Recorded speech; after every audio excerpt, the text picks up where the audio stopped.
alhamdulillah.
Asalaamaaleykum mbokk yi ñoo ngi leen di nuyu ñoo ngi leen di ziar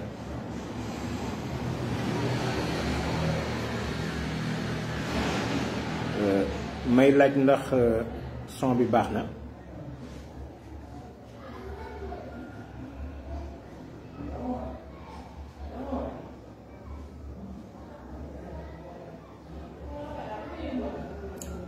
su fekkee son bi baax na ngeen def ma signe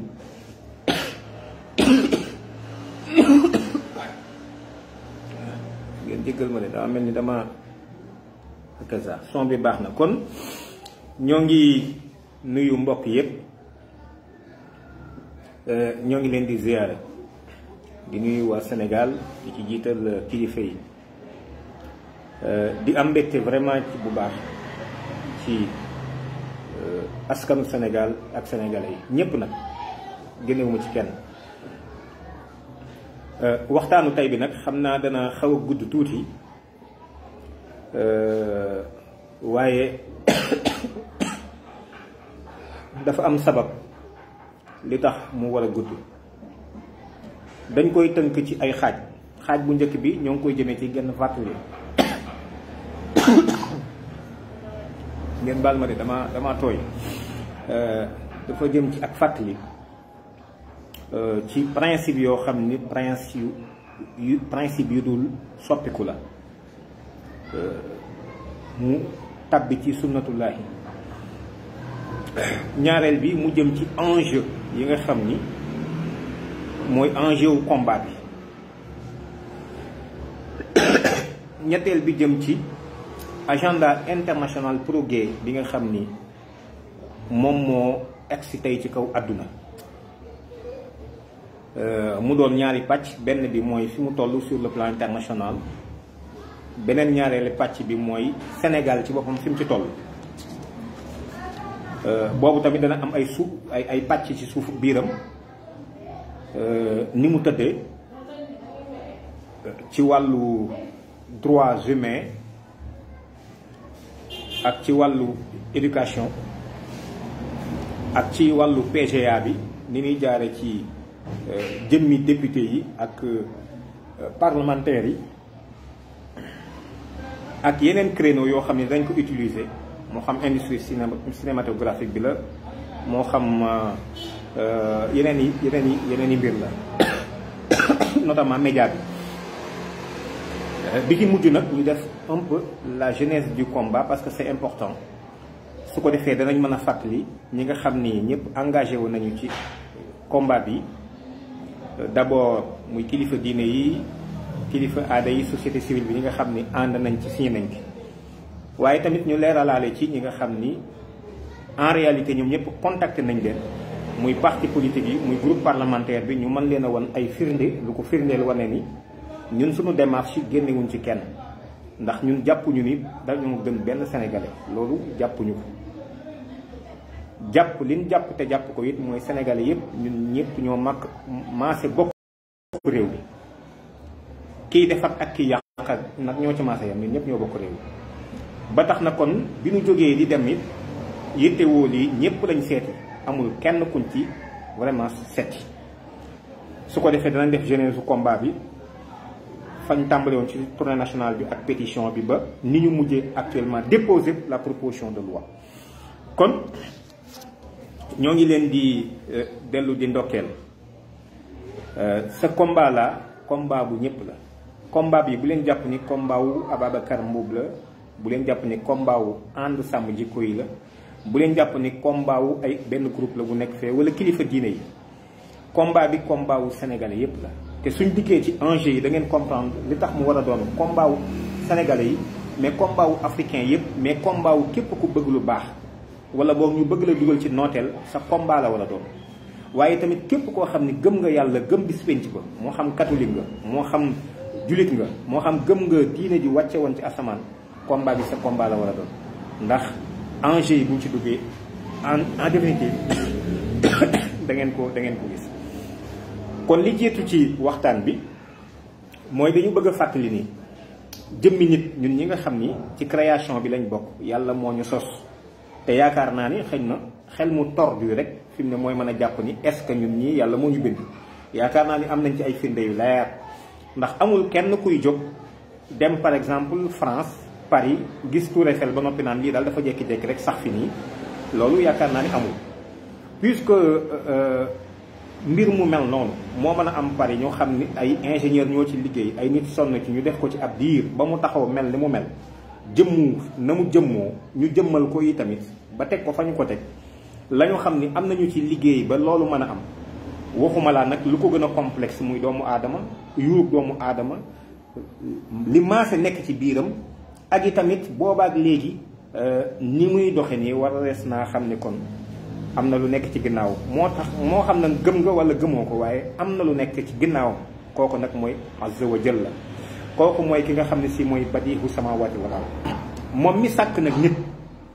sàkk asamaaw yi ak suuf yi ak li ci diggante bi moom moo tànn ci mbindeefam yooyu doomu aadama ni ko wuutuma ci kaw suuf c'est très important ci ku comprendre loolu aussi doo comprendre lan moo tax nit war a taxaw taxawaay ci kaw suuf nit moo ko amee taxawaay ci kaw suuf nit moo ko amee mënta doon rek taxaw tàllal sa loxo di ñaan yàlla mënta doon rek ki tamit nit da ngay taxaw ci terrain bi tamit te doo ko teg ci ay arkaan yu dëgër moo xam ne ngëm moo koy lal moo xam dañ koy encadrer ay principe moo koy lal loolu tamit mënul nekk ba tax na kon taxawaay moom mënul ñàkk nit mooy ki wuutu yàlla ci kaw suuf beneen bi ci defee nit moomu wuutu yàlla ci kaw suuf dafa def ñaari kuréel benn kuréel bi dañoo gëm ni ñoom yàlla mooy seen buur mooy seen boroom ñu nangu ay dogalam beneen kuréel bi ci des it dañoo gëm leneen seytaane nax leen ñu tënku ca muy ñaar yooyu ñuy opposé wu mel ni guddi ak bëccëg kenn ku ci nekkit par rapport ak sa ngëm-ngëm googu nga nekk ca di doxal la ngay doxal loolu tamit c'est très important pour ñu mën a comprendre en fait combat bi nga xam ne ànd sàmm jikko yi yëkkati na ko pour ñu mën a comprendre aussi en réalité dëgg-dëgg mbir mi lan bi loolu amee ñaari kuréel yi taxaw it yàlla moo ñu xamalaat nit ñi gëm yàlla danañ bay ci tool boobu danañ liggéey ci domaine champ d'action bi nga xam ne ci lañ nekk ñi weddi yi tamit danañ liggéey ca loola ñu nekk walladina amanu yuqaatiluuna fi sabilillahi walladina kafaru yuqaatiluuna fi sabili taaxut donc ñoom ils servent taaxut ils servent un agenda donc loolu c'est très important ci nit ñi xam ko comprendre ko aussi muy ñetti yëf yu ma fàttali ñeenteelu yëf yi mooy suuf dana mujj yàqu suuf si dana polluer suuf si dana corrompu muy suuf su ma ko waxee nag mooy jëmmi suuf si ñu dëkke ak ndox mi génn muy zahara al fasadu fi l bahri wal bahri bima kasabat aydin naas te corruption boobu ak yàqute boobu nga xam ne am na ci kaw suuf finalement te yàlla tànnoon doomu aadama ni ko teewal ma ci kaw suuf nga ma jox la ay pouvoir ndekete yàq ji am ci kaw suuf nit moo koy def ci loxoy nit dong lay bàyyi ko kon da ngay gis intérêt ci nit war a taxaw aussi ci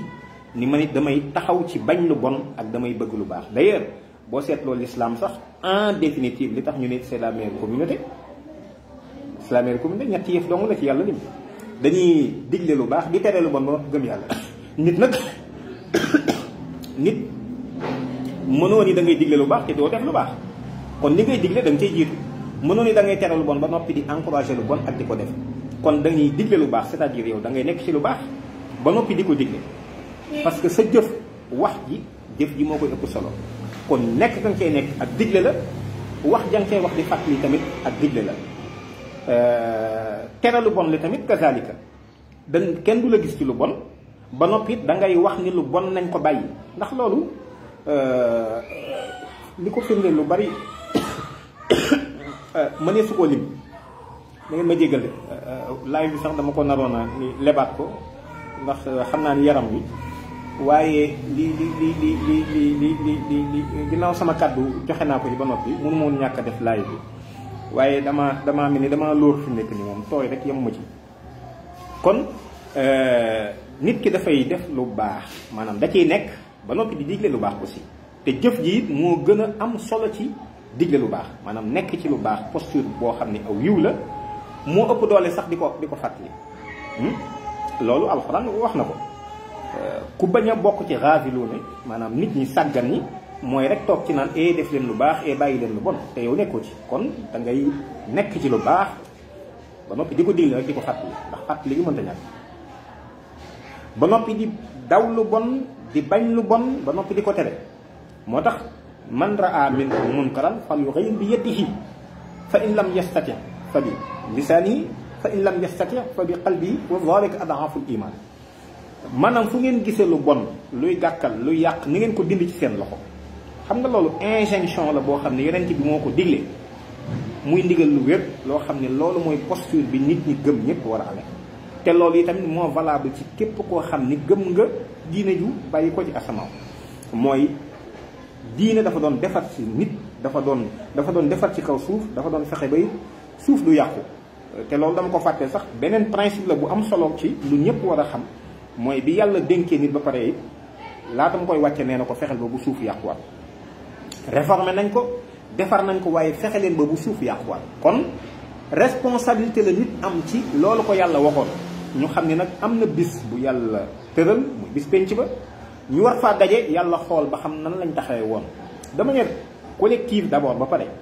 après nag individuellement aussi nit ñi ñu xool kenn ku ci nekk sa participation ci loolu waaye nañ xam ni responsabilité humanité responsabilité des hommes moo engagé wu ci yàquteg suuf ak jagug suuf waaye wax naa ko léegi zaharal fasaadu fil bahri wal bahri bima kasabat aydin naas mujj na yàqute gi foo ko takk wee am na fa ndax lan nit kese mooy ki ko jëf ci ay loxo kon loolu moom mooy li nga xam ni moom mooy am beneen bi ci des ñu war koo fàttaliku it mooy yàlla interpellé na nit ñi ni leen na ngeen interpellé na nit la interpellé na aussi nit ñi ci ñu moytandiku nañ moytandiku fitna joo xam ni bis bu yegsee fitna ji du yam ci nit ñi doon def lu bon kese fitna jooju bu yegsee du yam ci ña ko doon def kese day laawaale ñépp wattaqu fitnatan laa tusibanna alladina zalamu minkum xaasa wa'lamu anna allaha shadidul iqaab ndax yàlla ko tar la ci mbugal kon munu mise en garde la boo xam ni na ngeen moytandiku fitna musiba moo xam ni jëye joo xam ni bis bu yegsee maanaam ñépp lay laawaale du yam ca ña doon def lu bon di provoquer lu bon ak défier yàlla rek waaye yéen ña doon jéem a ni da ngeen a baax ba noppi toogoon seetaan bu ngeen xefee sax mbugal ma ci yéen lay tàmbale kon du épargner kenn loolu tamit principe la boo xam ni nit ñi nañ ko fàttaliku nañ ko bàyyi xel beneen bi ci des yi tamit borom bi xamal ñu ni su ngeen jàppanteeg ñoom na ngeen xam ni da ngeen bokk ci ñoom su ngeen doonee seeni allié su ngeen doonee seeni allié xam leen ni bokk ngeen ci ñoom kon loolu aussi nañ ko seetluwaat te loolu dana am solo ci waxtaan yu ñu dikk nii ndax en définitive dem nañoo dem ba suñu arsenal juridique ak li ñuy tënkoog ni ñuy gisee lépp fi mu ne feneen lañ ko jëlee dañ koy jéggaan mu dolli ci it ni bu ngeen leen déggalee ñu leen di wan ak di leen wax ngeen koy dégg di ko jëfe nee na da ngeen dellu ginnaaw te itam da ngeen daal di bokk ci ñi nga xam ne dañuy sooy mooy ko perte da ngeen sooy loolu tamit di beneen mbir boo xam ni na ko mbokk yépp bàyyi muy principe bu am solo. gis nga lii dara du ko dindi.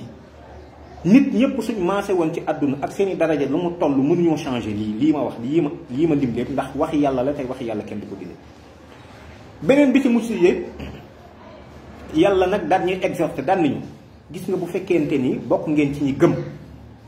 wala tahinu wala tahzanu wa antumul la'lawna in kuntum mu'minina. yéen de yéenay ñi féete kaw, yéenay not, yéenay gañe, yéen a ëpp doole su fekkente ni gëm ngeen. kon gis nga su fekkente ni leneen dañ koo gis mu xew nañu xam ni kon en définitive mooy ñàkk ngëm rek moo ñu teg lii ñu dal lépp. jàmbat li moom li Cheikh Abdoulaye doon wax rek mbir yi bu ko kenn jàmbat, bu ko jiñ kenn ku ci nekk am nga ci responsabilité bu rëy. taxaw naan diw sàngam mais na ci wax ak na ci def ak na ci nangam déedéet. ñun ñii suñuy melokaan ak suñuy taxawaay ak suñu pas-pas bu woyof moo nu teg lii ñu yàlla nattoo tey jii muy boole ñoo ay saay-saay soo xam ni maanaam saytaane la ñuy jaamu ba noppi bëgg ñu imposer agenda boobu sur le plan international. kon lii moom mooy tomb bu njëkk bi nga xam ne si moom la ñu bëggoon a fàttali laata ñuy dugg ci waxtaan. léegi nag ñaareelu tomb bi mooy lan mooy enjeu yi maanaam combat bii ànd sàmm jikko yi sum ku jàpp ni dañ ko bëgg a réduire ci mbirum homosexualité wala agenda LGBT bi rek maanaam xamoo sax li xew. ku bëgg a yaakaar ni dañ ko réduire ci rek xëy na corruption wala ay yenn ki ñaawteef rek déedéet. combat bi combat bu doy waar la, combat boo xam ni c'est un combat perpétuel boo xam ne ñun dañ ko fee fekk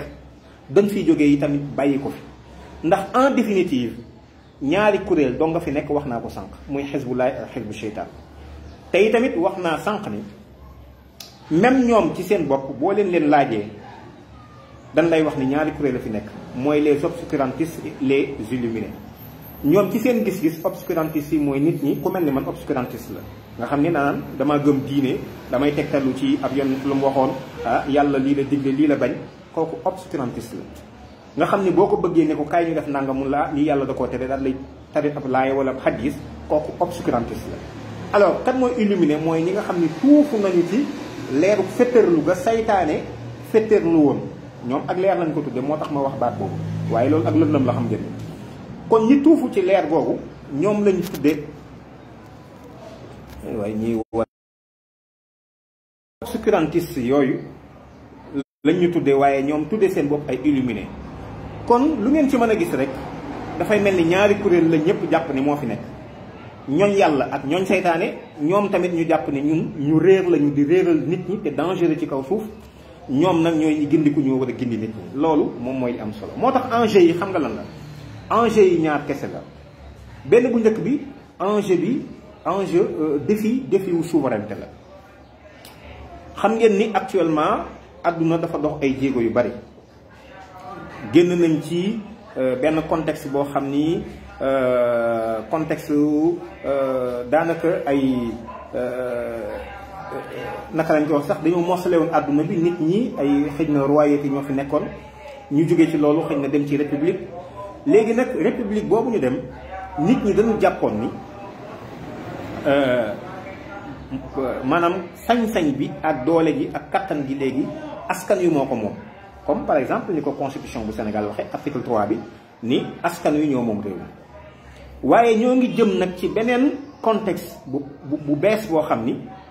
ñi yilif nit ñi ñi leen di digal ak a tere ñi am sañ-sañ ci ñoom doonatul ku ñuy fal jox ko kàddu. waaye day doon ay conglomérat nit ñoo xam ne organisé wu nañu ci seen biir doon nit ñu néew ba noppi usurper fi mu nekk nii doole jooju ak kaddu gi ak sañ-sañ bi mooy ñoo yor le pouvoir bi dafay changer. moo tax défi bu njëkk bi mooy un défi de souveraineté. d'ailleurs da ngay gis ni Sénégal mi ngi tàmbali di dugg na ci biir loolu ndax bu ngeen demee article 98 bu Sénégal dafay wax ni maanaam jëmmi traité ak convention yi nga xam ni Sénégal signé na ko bitim réew nga xam ni ñay dem di ko signé kenn falu leen ay fonctionnaire lañ ministère des affaires étrangères la ñu nekk am ñu jógee présidence ñu dajale seen délégation jël alali réew mi dem ci turu réew mi bu ñu demee ñu jox leen position boo xam ne moom lañ def ñu dem négocier signé loo xam ni bu ñu ko signé bu ñu delsee fii loolu mooy tiim mooy nekk ci kaw loi yi nga xam ni askan wi ñoo tànnoon ay nit mooy ay député ñu dem voté ko mooy tiim loi yooyu. bon bien évidemment teg nañ ci bu fekkente ni ñiñ ko seqal ñoom it doxal nañ loolu ñun tamit loolu dañ koy doxal kon day tiim réew mi suñ ko jaaralee fa mu war a jaar ba publier ko au journal officiel ratification boobu. kon loolu da ngay gis ni problème mu souveraineté dugg na te souveraineté su ma ko waxee rek lu yaatu na donc souveraineté économique yooyu yëpp daf ciy dugg mais problème mu souveraineté moo posé wu actuellement askan yi ñoo ngi jëm ci perte seen souveraineté ce combat là combat boobu la. d'ailleurs bu ngeen gisee lan moo tax Nations Unies fi ne xar tànkam ci loolu les pays par exemple lu mel ni ay les pays pro-gay États-Unis Canada l'Union européenne la France particulièrement ñoom ñëpp taxaw fi mu nekk nii def ci seen viseur ànd sàmm ji koy loolu la ñoom ils ont compris xam nañ ni ñun comprendre nañu les enjeux moo tax ñoom lii seen va-tout lañ ci def maanaam seen sànni tàccu lañ ko def ndax xam nañ ni Sénégal su génnee ci lii en fait askan wi danañ jël seen bopp danañ moom seen bopp donc loolu muy lu am solo loo xam ni kon nañ ko bàyyi xel donc loolu mooy premier enjeu bi kon défi bi taxaw suñu kanam mooy un défi de souveraineté. ñaareelu défi bi nag dafay défi boo xam ni défi bu spirituel la boo xam ni moo gën a transversal sax d'abord d'ailleurs mooy lan mooy nit mënta ñàkk kilifteef nit mënta ñàkk lu mu wéeru nit mënta ñàkk lu mu tegtaloo nit kenn ñàkk ko nit ki taxaw sax daal ni moom il ne croit pas en Dieu wala boog il ne croit pas en Allah maanaam gëmul yàlla mais loolu ngëm-ngëm la ndax am na lu mu gëm nit mënta ñàkk ngëm-ngëm kenn na ko ñàkkul ci kaw suuf si. léegi nag défi beneen bi ci des mooy loolu mooy défi de soumission léegi nit ñi ci lan lañ leen di tënk ndax nit ñi dañ leen di bàyyi ci seen liberté kenn ku ci ne seet la ko doy mu tënku ca wa illaa nit ñi dañ leen di forcer tënk leen ñoom ñëpp ci génne leen ci yàlla d'abord après jébbal leen saytaane leneen loolu mooy beneen défi bi ci des muy défi wu nit ñi nañ leen génne d'abord ci pas-pas ba nga xam ni dootuñu gëm ci yàlla ak di tegtalu ci ne ab yonent waxoon na ak di nekk ci biir diine parce que ni ma ko waxee sànq ñoom jàpp nañ ni diine day yàq jàpp nañ ni ñi nekk ci diine dañoo réer dañuy yàq àdduna alors kon il faudrait que ñu génne leen ci loolu ba noppi soog leen a jébbal seytaane nag finalement donc loolu moom mooy beneen défi bi ci des loolu nag ku ko xis comprendre da nga xam ne xeex bi lii lu sérieux la li ñuy def maanaam moom la yonent yi doon def moom la nit ñu baax ñëpp doon def actuellement xeexu toolu xare bi itam foofu la toll te fàtte naa sax ci li ma doon fàttali sànq ci principe bi benn principe boo xam ne waroon naa ko fàttali aussi mooy ñoom duñu denc duñu xeex wala yazaaluuna yuqaatiluunakum xatta yaruddukum an diinikum in istata'u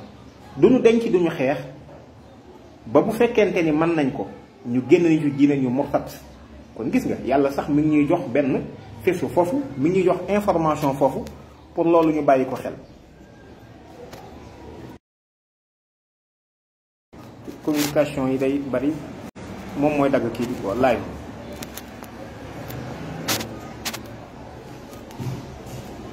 kon ñoom duñu denc duñu xeex kon loolu mooy lan la un combat perpétuel la des stratégies en fait en permanence des attaques en permanence pour lan duñ denc di leen xeex ba bu ñu ko mënee s'ils y parviennent s'ils le peuvent ñu génne leen ci diine la wax ngeen murtat ngeen génn ci yàlla ngeen taqale ko yàlla ñu dagg seen digganteeg yàlla waaw information bi ñu yàlla wax ndax dañ koo war a jël à la légère. léegi soo demee ba tey àdduna si yëpp ñu ni bon vraiment léegi ouverture la bon léegi kenn xeexatuñu xareetuñu kañ xeex baa ngi am dañ koo jaare ci yeneen anam yoo xam ni peut-être man xawma ko waaye xeex bi ngi am ndax wax yàlla kenn du ko dindi wax naa ko sànq. dañoo toll ci benn guerre boo xam ni moo gën a garaaw guerre froide c'est ce qu'on appelle guerre tranquille arme silencieuse mooy guerre la boo xam ni si dootoo gis ay bal yuy tàkk waaye bal yi ñuy jëfandikoo ku mu jam sa digganteeg yàlla yàqu ku mu jam sa digganteeg yàlla dagg ku mu jam sa diggante ak yàlla yàqu. ci guerre boobu la ñu nekk actuellement mbokk yi fàttaliku leen ni yàlla nee na ñoom duñ denc di leen xeex ba bu ñu ko mënee ngeen morfat kon ñoom yoratuñu ay jaasi ak i bomb donte loolu sax des na ba tey waaye xeex bi ñuy xeex moo gën a subtil maintenant mooy du ñu denc du ñu xeex ba bu ñu ko mënee génne ñu fi génne ñu ci yàlla dagg suñu diggante ak yàlla c'est ça en fait loolu nag lu am solo la loo xam ni il faudrait que ñu bàyyi ko xel pour mën a comprendre xeex bi ànd sàmm ji koy yëkkati pour mën a comprendre en fait défi yi nga xam ni moo taxaw suñu kanam actuellement. alors loolu bu jàllee ñu ñëw ci ñetteelu tomb bi mooy ban mooy l'agenda international loolu très rapidement laa koy wax damay fàttali rek ndax fàttali du ëpp mukk te très souvent mën nga ko fàttali nit ñi mën nañoo dagg séquence boobu rek sax partager ko pour nit ñi xam ni ñun on parle d'un agenda actuellement international qu'on est en train de dérouler au Sénégal. On parle d'un agenda qu'a concocté les Nations Unies pour véritablement consacrer des droits humains, ce qu'elles appellent en fait des droits humains, aux minorités des droits de l'homme selon leur orientation sexuelle et leur identité de genre. ñun lii la ñuy wax ñun waxuñu dugg ci ay néeg di fëgg nit ñi ñii nan la ñuy séyee on n'a jamais parlé de ça. Il ne s'agit pas de parler de ça loolu suñu ko defoon l'islam ñu ko jëkk a tere loolu defuñu ko ndax yëddu nit l'islam daf ko tere ñun nekkuñu ci dynamique boobu nekkuñu ci posture boobu ñun li ñuy wax mooy agenda bi nga xam ni Nations Unies daf ko jël bëgg ko imposer adduna bi ñu bari tàmbalee nangu ñun Sénégal duñ nangu tey duñ nangu ëllëg voilà li ñu wax il faudrait que loolu leer ci bopp ñëpp. alors agenda boobu lan la de manière vraiment très ramassée xam ngeen ni Nations Unies bi ñu ko sosee gis nga lii mooy la charte des Nations Unies. alors un certain 26 juin 1945 lañ def charte Nations Unies bi Nations Unies daal di remplacer kan la SDN bi ñu génnee ci deuxième guerre mondiale le 26 juin 1945. bi loolu jàllee Nations Unies daal di def benn déclaration muy la déclaration universelle des droits de l'homme 1948 article 2 bi su ngeen ci demee dafa wax ni chacun peut se prévaloir de tous les droits et de toutes les libertés proclamés dans la présente déclaration sans distinction aucune, notamment de race, de couleur, de sexe, de langue, de religion, d'opinion politique ou de toute autre opinion d'origine nationale ou sociale, de fortune, de naissance ou de toute autre situation. ñu ni kenn ku ci nekk mën nga wax ni am nga àq ak yelleef yi ñuy wax tey jii ci déclaration bi te kenn sañu la koo xañ ak liberté yi ci aju te kenn du la ko sañ a xañ ci bot di la ndax lan xeet sàngam nga bokk sab der nii la mel góor nga wala jigéen nga saw làkk sa diine sa xalaat yoo am ci siyaasa ak yeneen xalaat yoo xam ni si am nga ko mu aju ci am réew mu nekk ci barab wala ci dundiin ci am ci juddu wala ci yeneen yu dul lii waaye gis ngeen kenn tudd ci homosexualité parce que 1948 bi ñuy def en fait déclaration bi Nations Unies ñoom ak ña nga xam ne si ñoom ñoo tënkoon liggéey boobu danoo jàppoon ni homosexualité feebar la lii may wax ku ne mën na koo vérifier vraiment. alors 42 ans après maanaam ñeent fukki at ak ñaar ci ginnaaw bi ci ginnaaw xeex yu bari yoo xam ne góor jigéen ñi xeex nañ ko tàmbalee ko États-Unis dans les années 70 voire même un peu avant sax ci la Nations Unies à travers benn banqaasam boo xam ni moo yor wàllu paj mi ak saafara wér-gu-yaram ñu koy wax OMS muy Organisation mondiale de la santé ci la ñu génne feebar yi nga xam ni dañ koo listé woon varicelle variole tuberculose cancer nga xam ni lii xam na ni ñooy feebar yi la classification internationale des maladies boobu ci lañ retiré un certain 17 mai 1990 ci lañu retiré homosexualité ci feebar yi léegi kon considéré tuñ ko kon ñu feebar un 17 mai après le 25 juin 1993 ci la Nations Unies convoqué benn conférence bu mag boo xam ni mbootaayu xeet yi réew yépp a ko fekke ñu koy wax la conférence de Vienne conférence mu ngi nii ñu tënk ko muy la déclaration et la conférence de programme et déclaration de la conférence de Vienne nga xam ni biñ ci liggéeyee dañoo xamle ni il faudrait que ñu liggéey ci ñaar fukki at gis ngeen 20 ans yoo xam ni ñëpp war nañu am seen àq ak seen yelleef ndax ñetti at ca la ko jiitu génne nañ ngóor jigéen ci feebar yi kon ñooñu war nañu am seen àq ak seen yelleef bi ñuy dox nag ba ci 2011 gis ngeen lii may wane nii mooy la résolution 17L9 bu Nations Unies la résolution 17L9 bu Nations Unies boo xam ni ci la Nations Unies jële lii muy le Conseil des droits de l'homme des Nations Unies a adopté le 15 juin 2011 avec 23 voix contre 19 nga xam ni kon am na ñu doon bañ une résolution affirmant l'égalité entre les hommes quelle que soit leur orientation sexuelle ou leur identité de genre résolution bi mi ngi nii ma tey donc c'est la résolution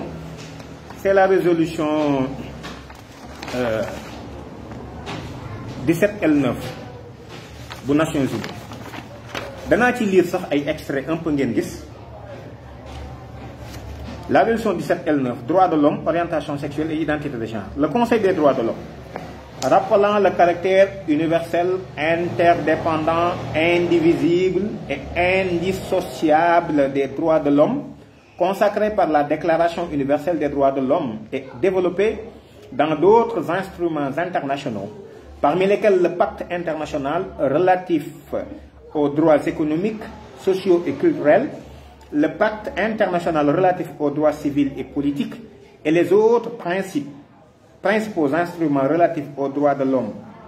pertinents, rappelant aussi la Déclaration universelle des droits de l'homme, qui proclame que tous les êtres humains naissent libres et égaux, en dignité et en droit, etc. Rappelant en outre que la résolution 60-251 du 15 mars 2006 de l'Assemblée générale, dans laquelle l'Assemblée a chargé le Conseil des droits de l'homme de promouvoir le respect universel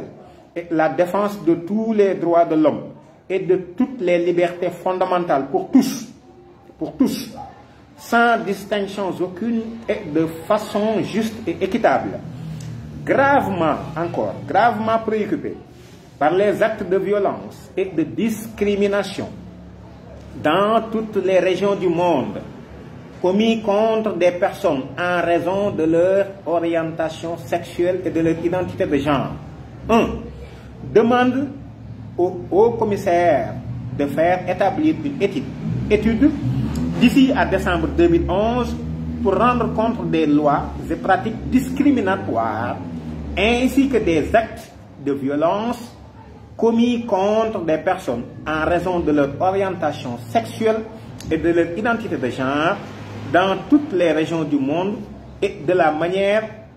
dont le droit international des droits de l'homme peut être appliqué pour mettre fin à la violence et aux violations des droits de l'homme fondées sur l'orientation sexuelle et l'identité de genre. 2. Décide d'organiser une réunion débat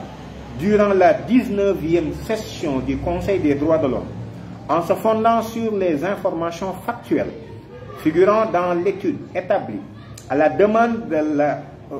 du haut commissaire d'avoir une discussion constructive, éclairée et transparente sur les lois et pratiques discriminatoires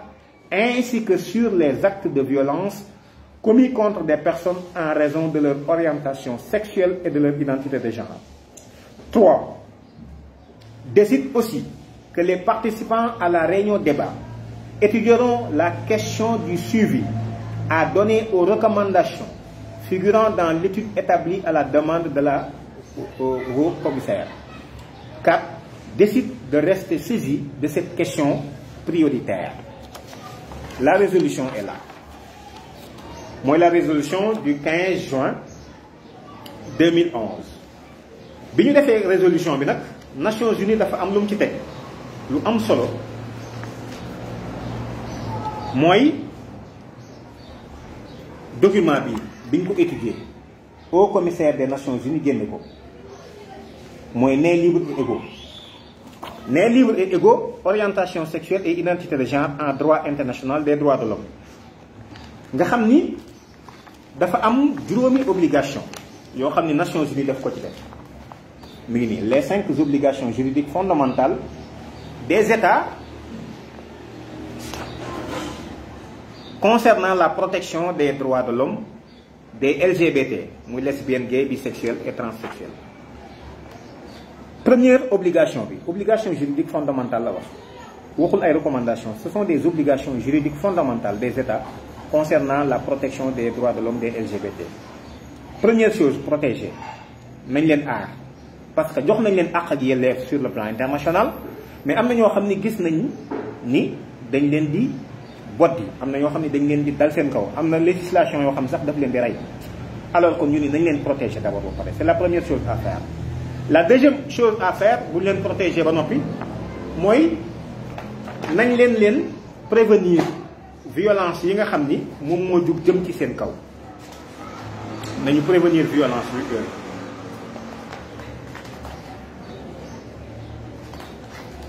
suñ leen protéger ba pare li ci teg mooy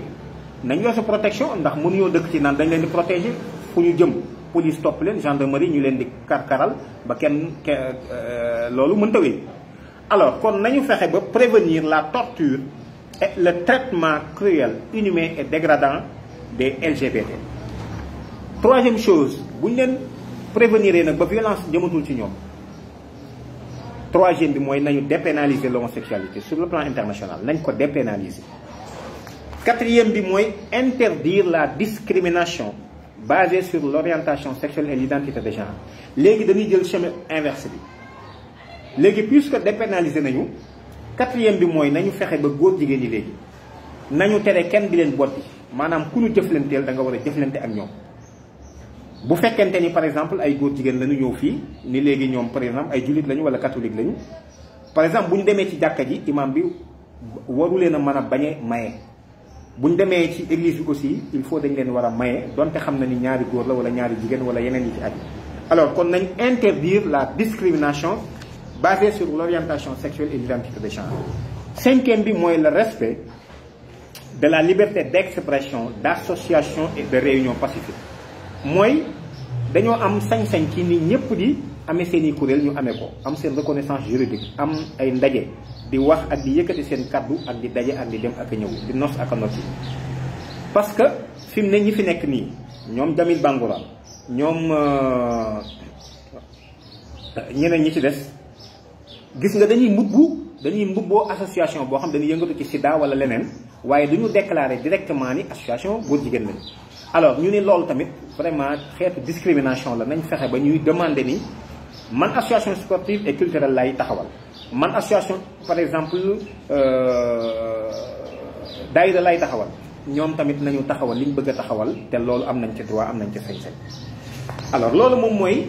juróomi obligation juridique fondamentale yi nga xam ne Nations Unies génne na ko ci 2012 bi ñu waxtaanee, bi ñu génnee seen résolution boobu pare génne nañ ko muy 2012 muy né libre et égaux au commissariat bu Nations Unies moom moo ko génne, des droits de l'homme bu Nations Unies. loolu nag kon leer na ni xam ngeen ni nattable amatul ni lii agenda international la, Nations Unies moo ko yëkkati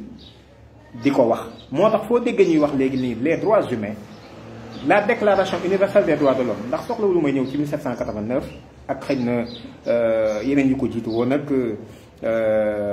la Magna Carta britannique depuis 1215, yooyu soxlawuma cee ñëw. li ma soxlaa ñëw rek mooy li àdduna sépp bokkoon muy la déclaration universelle des droits de l'homme. c'était en 1948, droits de l'homme 1948, mais droits de l'homme 1948 sexe la waxoon, waxul orientation sexuelle. alors moo tax il fallait ñu compléter ko en 2011 pour indi orientation sexuelle ak identité de genre. waaw muy aussi. alors loolu nag muy lu am solo, d'ailleurs document bii nga gis Nations Unies moo ko def aussi ci la ko dugal, orientation sexuelle et identité de genre, donc expliquer ko le pourquoi ñu war a compléter maintenant la déclaration universelle des droits de l'homme. kon loolu gis ngeen ni lu am solo la, nattable amatul, werante amatul ci ni c'est un agenda international. alors bi loolu amee Nations Unies am benn mécanisme bu mu teg boo xam ni jëloon na ko plus tôt, parce que question bi ñu saisir Nations Unies c'était depuis 2006 lañ saisir Nations Unies waa IDAO lancé une pétition internationale boo xam ne France Pays-Bas bokk nañ ci ñi ko njëkk a porté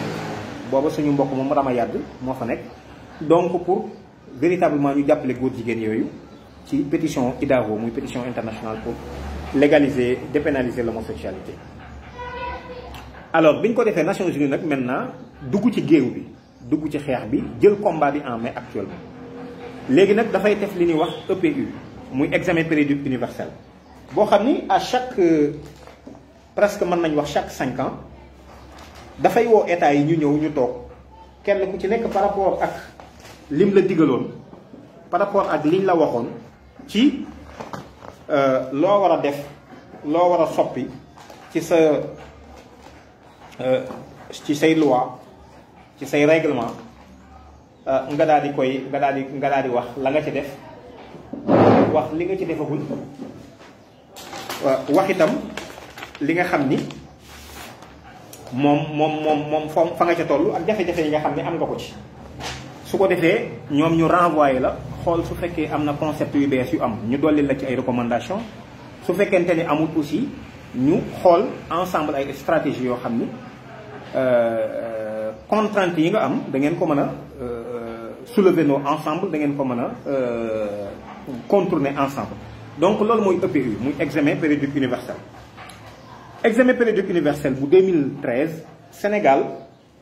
document bi mi ngi nii rapport bi yépp mi ngi nii délégation bi ko composé woon mi ngi nii Sénégal ay sénégalais lañu. donc li ñuy wax ñun lu ñu xam la biñ leen waxee joxoon nañ leen 188 recommandations 188 recommandations yi ñu leen joxoon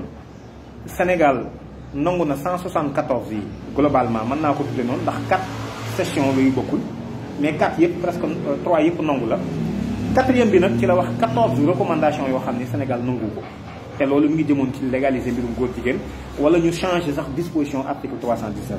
kon danañ ci dellusiwaat ba 2013 Sénégal mi ngi bañ et il faut le reconnaître délégation bi demoon 2013 aussi dañ leen di au moins bu ñu leen félicité wul à 100% it wax dëgg yàlla amoon nañu position bu claire bu tranché sur la question là mooy article 319 bi Sénégal mënu koo soppi parce que réew ma dañoo bañ góor jigéen. alors bi ñu jógee ci loolu nag ci la Nations Unies soppi tamit daal di jël Sénégal boole ko ci ñi mu visé Sénégal réew la moo xam ni dafa ndóol Sénégal réew la moo xam ni si amuñu dara dañuy yalwaan amel nit ñi ay bopp ambitieux yoon ay programme yoo xam ni ñoo ngi laaj ñu financer leen ko. alors kon nan la fi mën a ñëwee naan ñu damaa am ay valeur te ñoom wax naa ko sànq ci document bi ma doon lire tous ces droits humains là yëpp dañ koy boole droit civil ak politique yi ak yeneen droits yi kenn dootu ko teqale fi mu nekk nii c'est indissociable. loolu moo waral kon ñu ni Sénégal nañ def pression ci kaw loolu mooy expliquer la venue de Obama en 2014 au Sénégal. Sénégal booba it président gis ngeen pareeguñu nous ne sommes pas encore prêts la wax loolu moo lay wax ni la kon pression bi metti na te ñoom ñoo ngi tàmbalee fléchir ñoo ngi sedde 2015 président waxaat na lu xaw a mel noonu wane ni ay góor jigéen am nañ Sénégal mbootaay yi leen di jàppale am nañ sañ-sañ ci woote ci mbir moomu wax ci ak def ci campagne amuñu ci problème ñoom gouvernement bi loolu ci itélé la ko waxee woon. alors bi loolu amee ñun ci lañ ni attention mbir mii am na fu mu tàmbalee jëm il faudrait que ñu jóg tendre maanaam jéem a jàppale suñu gouvernants yi te jéem a taxaw ci lii ndax askan wi ñoo mën a régler question bi mais suñu gouvernants yi mën ñu ko régler. alors loolu moo tax ci fin 2015 la ñu tàmbali dox ay activités yéen a ngi fàttaliku 2015 ci sëy boobu ñu doon takk ci guddi gàmmu su fële ci Kaolack ci école Ibrahima fàtte naa sax nu mu kii dem nañ fa ñun personnellement rencontré autorité ya ci turu le collectif non à l'homosexualité en 2015 après ñun ci la ñu sos nag liggéey bi ci lañ ko tàmbali woon. léegi nag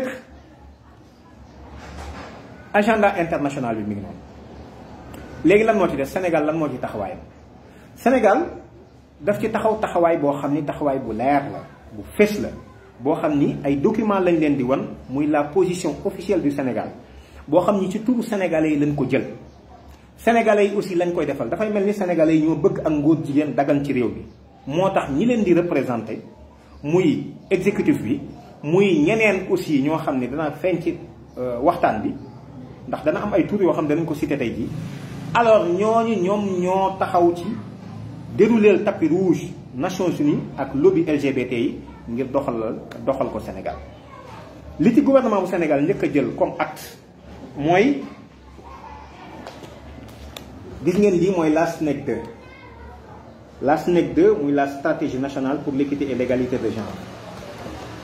nga xam ne wax naa ko waxati ko rappelé nañ ko fu ne la SNEC 1 c'était en 2006 ba 2016 la SNEC 2 mooy 2016 ba 2026 la vision faire du Sénégal un pays émergent en 2026 avec une société solidaire dans un état de droit sans discrimination donc ça peut passer inaperçu vision bi nii bu ñu la ko waxee da nga naan ah waaw lii lu baax la alors que waxoon naa la sànq ni la les 5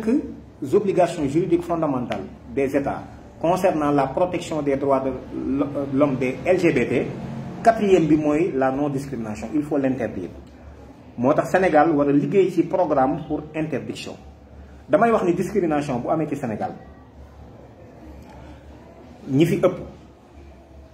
te kenn gënu leen fee baax ñu sañ a revendiquer réew mi lu fi baax lu nekk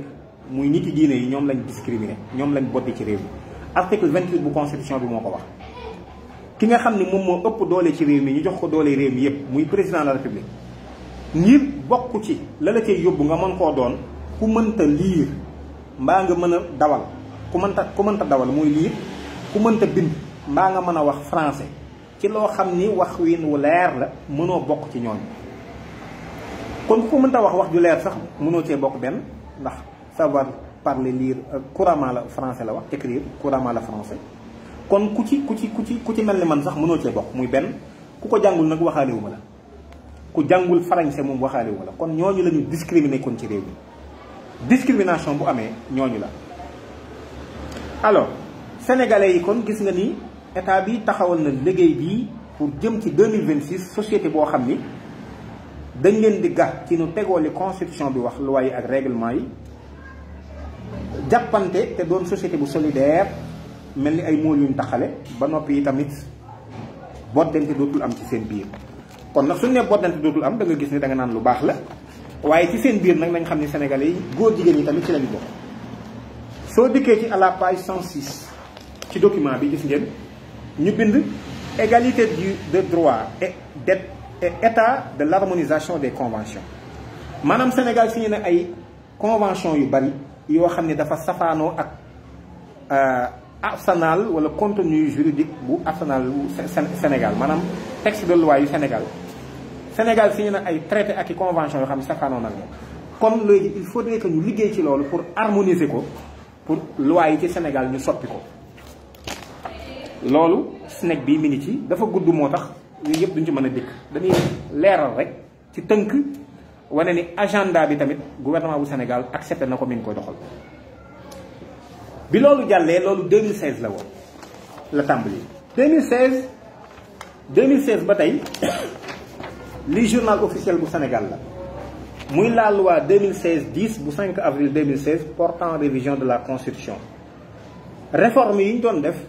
ñu indi ci fukki tomb ak juróom ñeenteelu tomb bi mooy la reconnaissance de nouveaux droits aux citoyens bala ñoo dugg ci caractère juridique bi sax nouveau droit àq ak yelleef yu yees du point de vue sociologique rek maanaam yan àq ak yelleef la sénégalais yi amagul woon avant 2016 loolu man duma ci sori damay bàyyi yéen ñii ñuy topp damay bàyyi sénégalais yi aussi vraiment kenn ku ci nekk càmbaral boppam xool yan àq ak yan yelleef lañ amagul woon avant 2016 de droit nouveau bien vrai que ni jéem nañ def 2 points expliqués droit à un environnement sain sur les ressources naturelles et le patrimoine foncier sur le patrimoine foncier lu am solo les ressources naturelles lu am solo la waaye à un environnement sain environnement mooy li la wër sain mooy lan sain mooy lu laab lu sell loo xam ni am nag dal nëxul environnement bu sain léegi dawalaat leen seen xel environnement li ma wër lépp la jaww ji la garab yi la ngelaw li la bàyyi ma yi la jur gi les animaux ndox meeg waaye environnement nit ñi ci lañ bokk ñoom it bokk nañ ci ñi ma wër te nit ñooñu bu leen fàtte ni imam bi ci la bokk abbé bi ci la bokk bois sacré bi ci lañ bokk sportif bi ci la bokk jeune bi femme bi ci la bokk góor jigéen bi aussi ci la bokk ci nit ñooñu ci environnement bi kon qu'est-ce qu'il veut dire en termes d'environnement sain waaye nañ dem ci article 25 alinéa 3 da ngay gis da nga fay fekk ñu consacré que benn terme boo xam ni terme boobu terme bu garaaw la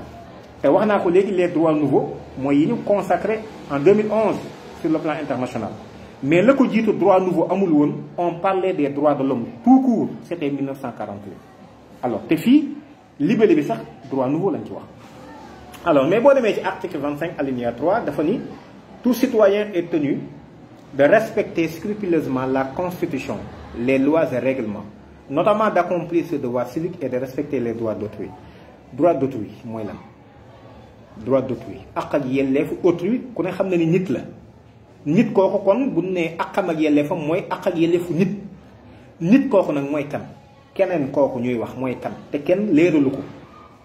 de respecter les droits d'autrui il est tenu de respecter les droits d'autrui kon sénégalais yi dugal nañ ci constitution bi ni képp kuy sénégalais da nga nangul ak yelleef keneen beneen sénégalais bi ci des moo xam góor jigéen la moo xam du góor jigéen kon gis ngeen sew-sew bi ak subtilité bi mi ngi ci constitution bi ku mu neex demal nga xool ko article 25 alinéa 3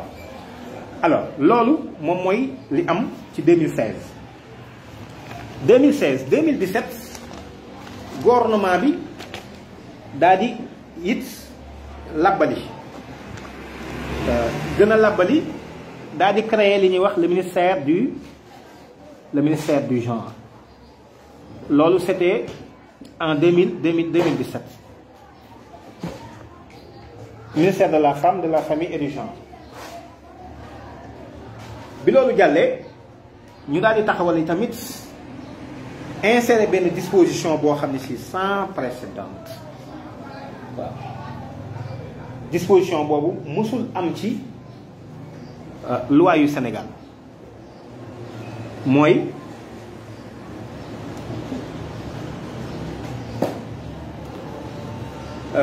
le nouveau code de la presse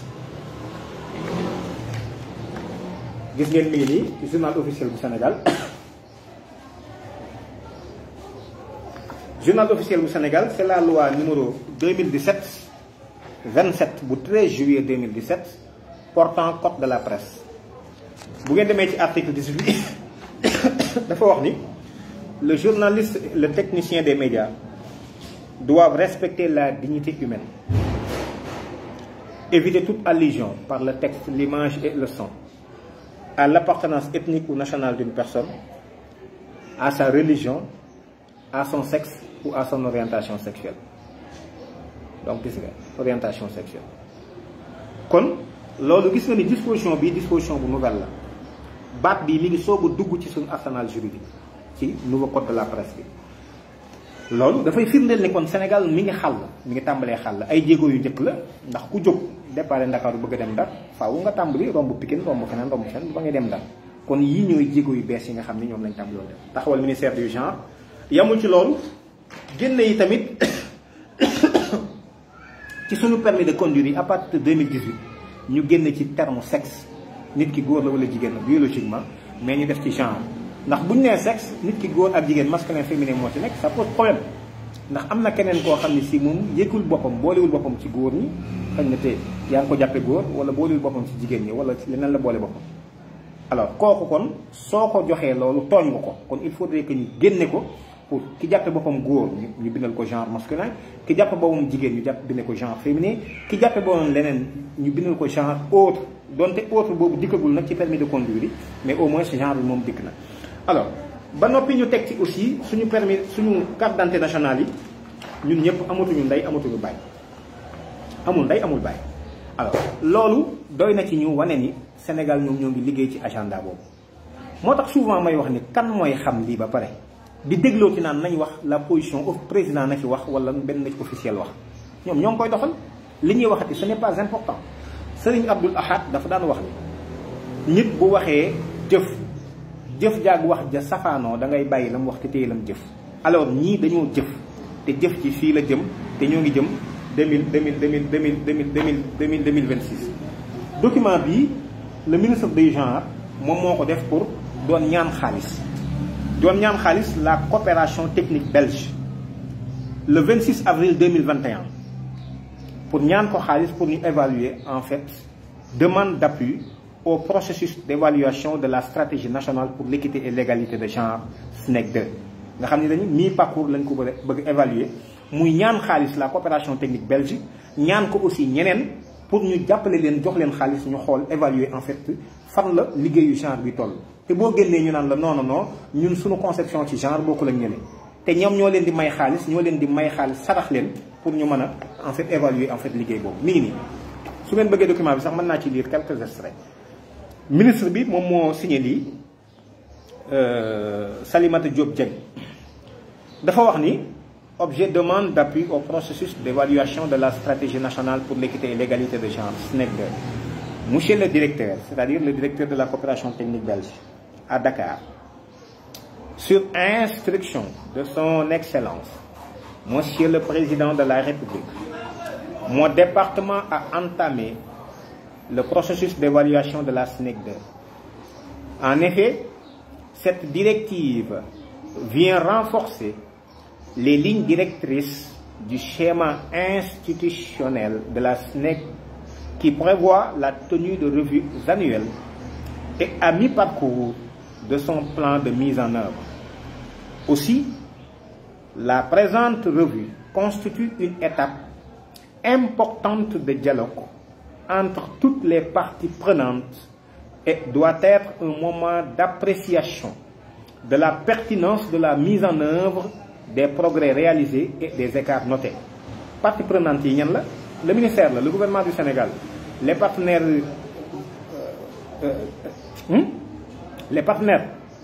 moo xam Nations Unies la moo xam en fait la coopération technique belge moo xam keneen donc ñooñu ñëpp kenn ku ci nekk da ngay xam ne Sénégal di def nga koy suivre di ci mën di dugal sa xaalis pour ñuy mën di évaluer di ko dox ndànk-ndànk. alors ñii ñan la ñu yàpp ba bëgg ñu ni non question bi yéen a ko dégg noonu wala yéen a bëgg a def ay spéculation nangam mais ñun li ñuy wax genre bokkut ak loolu. alors mu ni au regard de l'intérêt par ailleurs la revue donne une nouvelle opportunité pour réactualiser la SNEC en tenant compte des mutations et enjeux induits par la pandémie Covid-19 qui a exacerbé les inégalités de genre avec des impacts différenciés sur les hommes et les femmes. Au regard de l'intérêt que votre institution, quelle institution? C'est la direction coopération technique belge. Au regard de l'intérêt que votre institution accorde à la promotion du genre,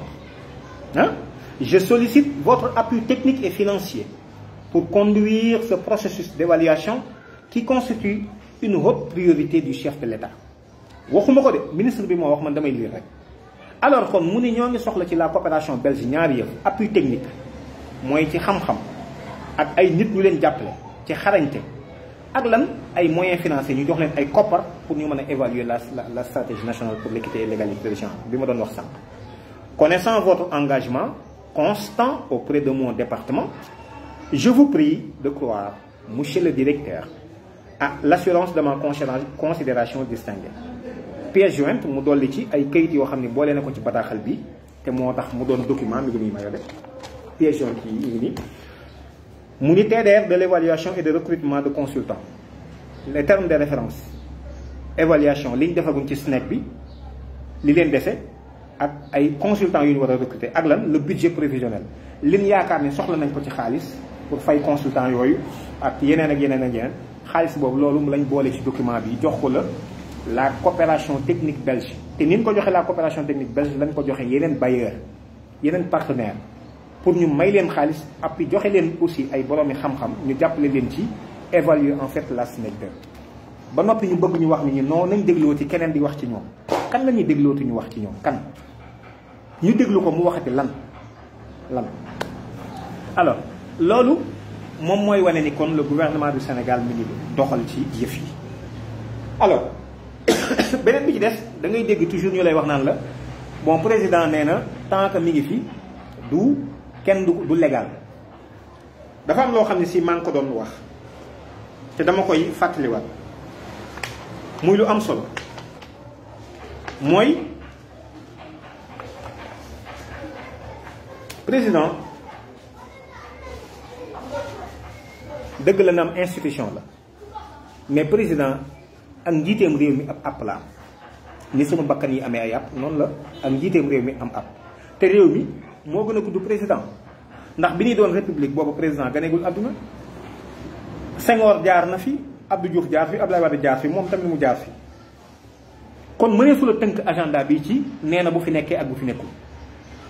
loolu du tontu bu am xel mën a jàpp du lu jaar ci lan lañ ko war a tënk mooy dëgg askan wi aspiration yi mu ci am ak bëgg-bëgg bi mu ci am sukkandiku ci ay valeur am ak ngëm-ngëmam par rapport aussi ak injonction yi nga xam ne si Nations Unies ñu ngi koy jox voilà en fait le véritable problème. Alors position officielle bu Sénégal mi ngi nii dama leen koy liiral EPI bu 2018 ngeen xool ko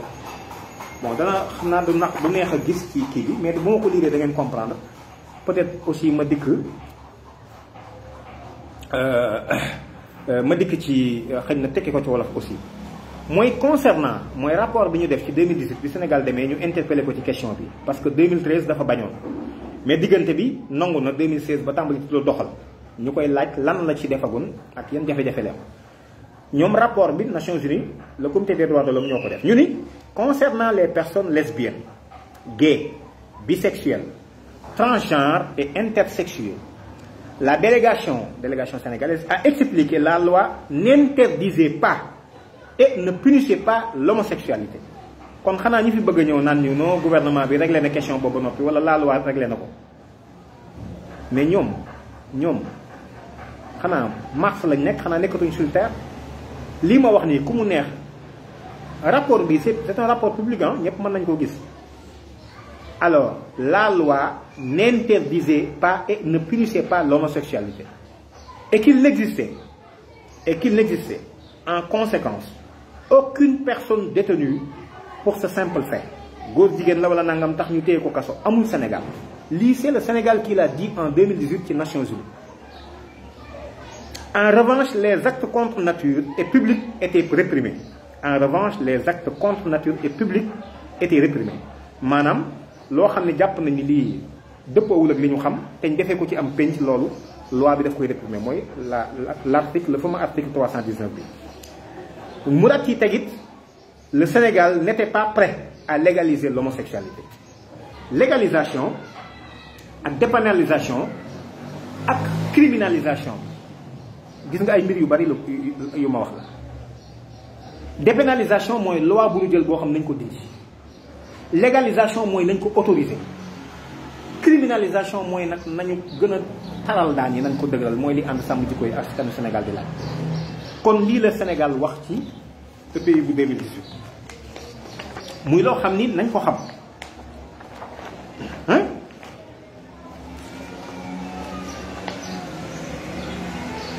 ba tey ñu waxaat aussi ni la délégation a expliqué qu'il n'existe pas au Sénégal d'incrimination de l'homosexualité en tant que tel et que l'article 319 du code pénal se réfère à des actes contre nature te ma surxal benn baat foofu acte contre nature bi ñu koy wax en 66 mën nga cee dugal homosexualité en 66 mais à partir de 2011 le 15 juin 2011 mënatoo ko cee dugal ndax lan jël nañu ay droit àq ak yelleef yoo xam ne ce sont des droits nouveaux yoo xam ne moo ko dindi moo tax mu kaddu moo tax effectivement Sénégal di wax ni condamné wul homosexualité alors kon 66 mënoon nañ ci dugal homosexualité mais en 2011 à partir du 15 juin maanaam 2012 pour être encore beaucoup plus en fait clair et précis 2013 ba ci suñu jonni tey acte contre nature homosexualité bokkatu ci parce que Sénégal signé na traité yi ak convention yi te la résolution 2017 L9 bi ma wax sànq du 15 juillet 2011 dafa proclamer ay droits nouveaux te droits nouveaux aussi xam nga inscrit nañ ko ci constitution bi. alors kon loolu dafay lu am solo loo xam ni mat na bàyyi xel mu ni donc le fait d'être homosexuel n'est pas un délit au Sénégal et aucune poursuite judiciaire n'est menée à l'encontre des personnes du seul fait de leur homosexualité. kon gis ngeen ni lii beneen bi ci des ci ba tey position Sénégal officielle ñu ni le Sénégal avait entrepris de grands efforts pour l'égalité des genres moo tax ministère bi taxaw pour l'égalité des genres le Sénégal avait entrepris de grands efforts pour l'égalité des genres, y compris au moyen de la discrimination positive. Cependant, il convenait de prendre en considération les particularités liées à la religion musulmane, laquelle expliquait l'existence de la polygamie. Dans le cas de celle-ci, l'aliénation de la femme n'existait plus, puisqu'elle entrait librement en union polygame. S'agissant de l'homosexualité, la délégation a rappelé qu'elle avait déjà donné les précisions nécessaires et a indiqué que sa dépénalisation au Sénégal était une question compliquée qui demanderait du temps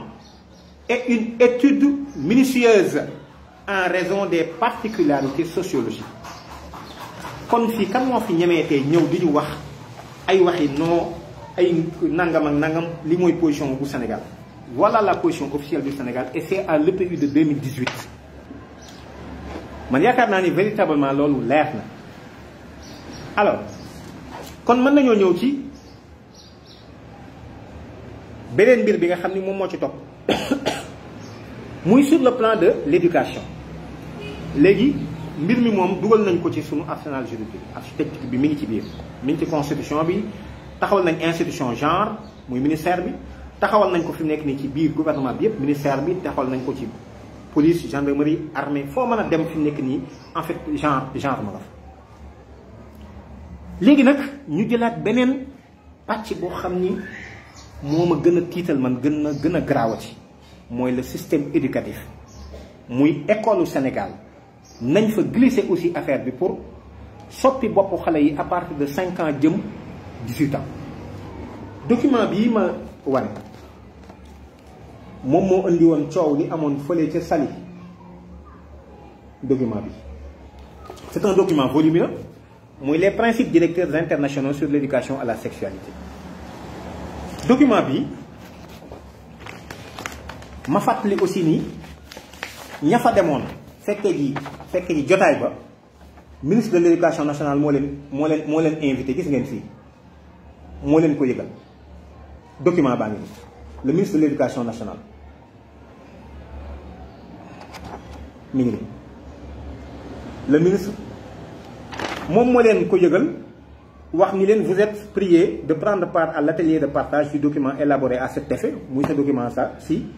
qui se tiendra du 21 au 23 décembre 2020 au Lamantey Beach Hotel muy bi nekk Saly. alors document bi dafa am lu tuuti rek loo xam ne danañ ko ci juqat suñ ñëwee ci introduction bi dafay vraiment lu dangereux à la page 12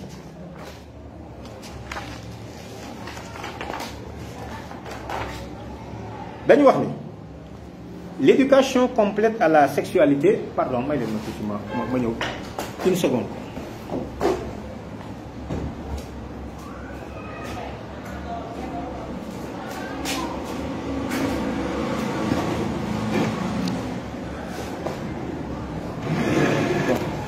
affaire bi dana xaw a defee leer tuuti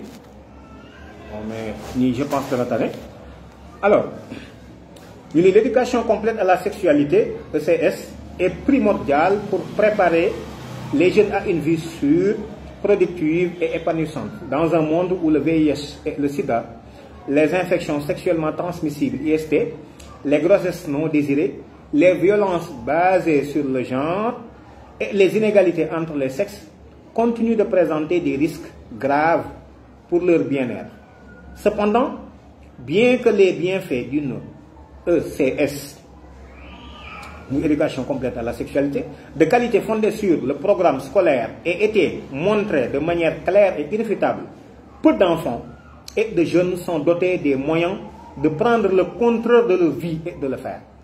gone ku am 5 ans naka lañ koy demander mu jël en compte le contrôle de sa vie ak jëmmal ko alors librement et de façon responsable naka la ko gone gu am 5 ans mën a jëlee de manière libre de manière responsable des choix éclairés concernant leur sexualité et leurs relations interpersonnelles. Gis nga ñu indi an góor jigéen kon voilà le document bi taxoon waa G7 ñu delluwaat taxaw di leen féliciter waa G7 opposé wu ci woon ñoom Abdou Faty ak mbokk yi ñu àndaloon. may nuyu vraiment l'inspecteur Sylla mi nga xam ni moom moo leen teewaloon moom moo leen jébaane woon audio yooyu mu ci defoon donc après ñoom Dambodj aussi jël bal bi rebond ñoom G20 aussi appuyé donc voilà. ñu ni nombreux sont ceux qui entrant dans l'âge adulte ont entendu des messages contradictoires, négatifs et déroutants sur la sexualité. Messages bien souvent exacerbés par la gêne et le silence des adultes, notamment des parents et des enseignants. Dans bien des sociétés, les attitudes et les lois découragent le débat public sur la sexualité et le comportement sexuel. Et les normes sociales peuvent perpétuer des situations préjudiciables, telles que l'inégalité des genres dans le contexte des relations sexuelles, de la planification familiale et de l'utilisation de contraceptifs modernes.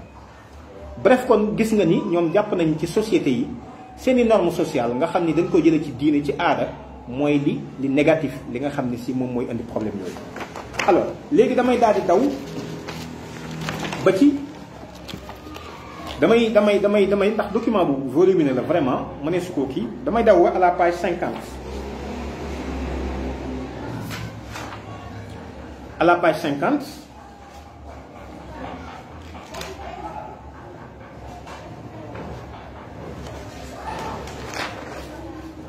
bu ngeen xoolee les droits humains et sexualité